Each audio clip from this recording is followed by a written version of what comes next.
and welcome. You get me in the middle of pitching out the sheep and goat field shelter for the last time until the autumn, when we'll straw up again and put some more bedding in for them.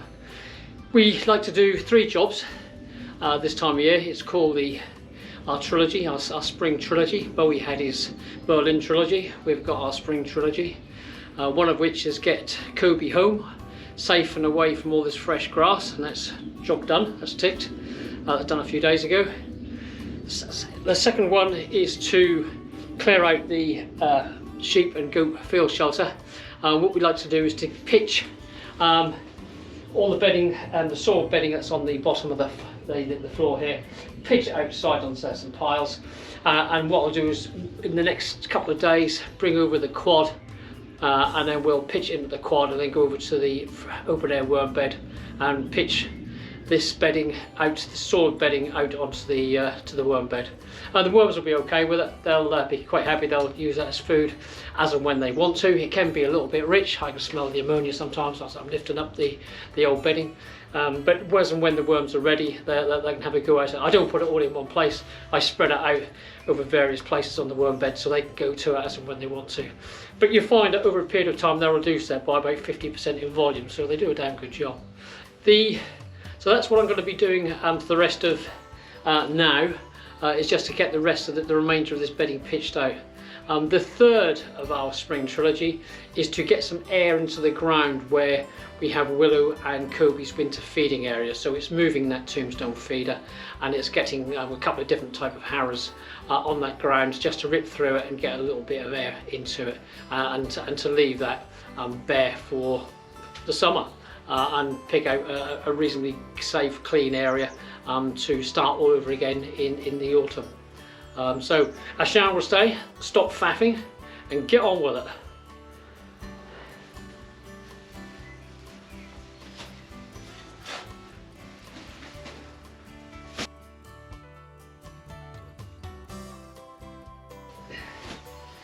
I have to say, some of this is extremely heavy. It used to be. So what I thought of it. Shouldn't be too much soil bedding in this area because this is where we put the bale of hay in for them to feed on. So it's mostly straw this bit, and then we get to about where I am now, and then it starts to get to soil bedding again.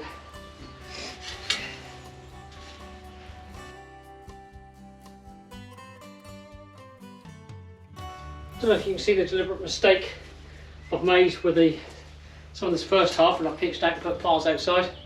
I put it right on a pile of nettles, and when I get to the bottom of those piles to try and load into the quad, the nettles will be fighting with a pitchfork, so it's going to make that a bit of a struggle for me. So that was a schoolboy errand,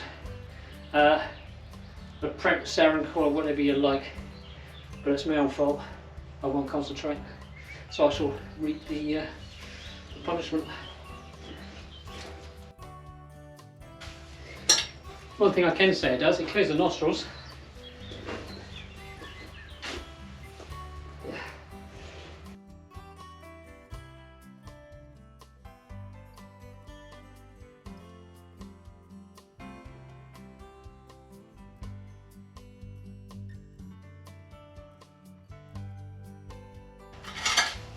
Well, we're getting there. Got a bit of earth now.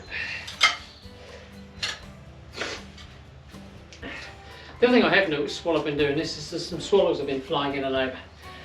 And I can see up here, there's 1, 2, 3. Less than previous years. Yep, 1, 2, 3. And I just wondered if they're going to do the same again this year. They're only just back. We had them earlier a few weeks ago, but then they cleared off with all this bad cold weather. But I've seen a pair of them back at home and a pair back over here. So I'm just wondering if, when I've finished and get out of the way, I'll carry on repairing one of these nests to use for this year. Down near the shelter area, there's still, which is not far away, there's still plenty of water and mud there, so they've got plenty of materials to use. So I thought I'd mention that. Lovely to see them back.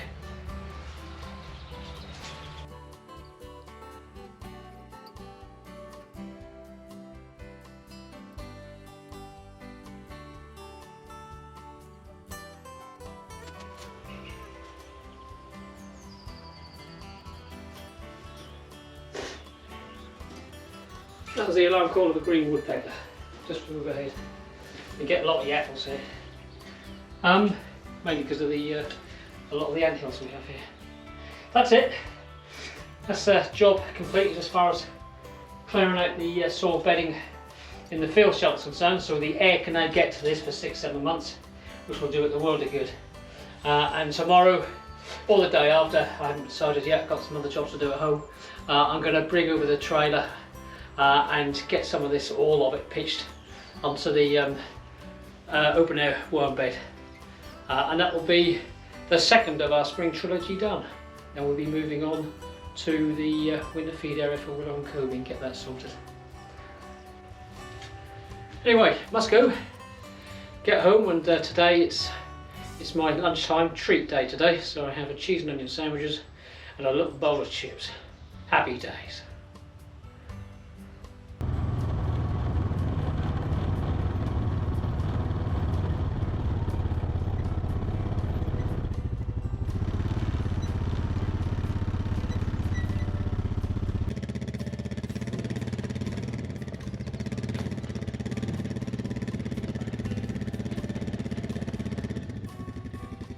Well, here we are, time to start pitching the soil bedding that I pitched out yesterday from the field shelter into the trailer.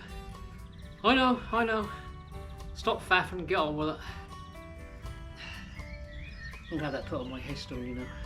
He stopped faffing.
Well, that's the pitching on done.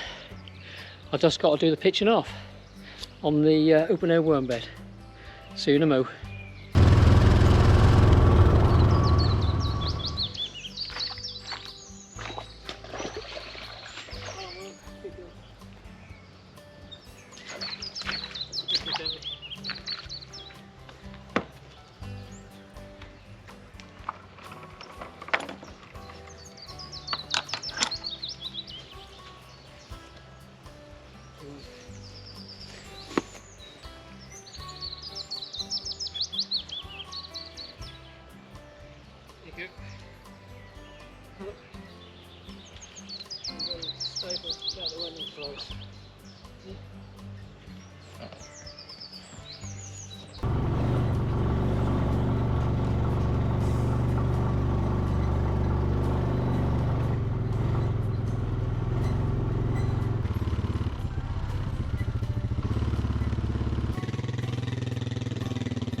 job done, all pitched out, and that'll keep the worms happy hopefully for a couple of months. That's the second of our spring trilogy completed. The first being bringing Kobe. That was job done a few days ago.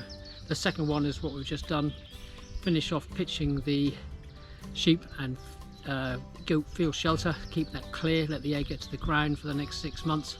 And the third one is to go, and that is to put some air, clear the area, put some air into the ground where we have Willow and Kobe's winter feeding area.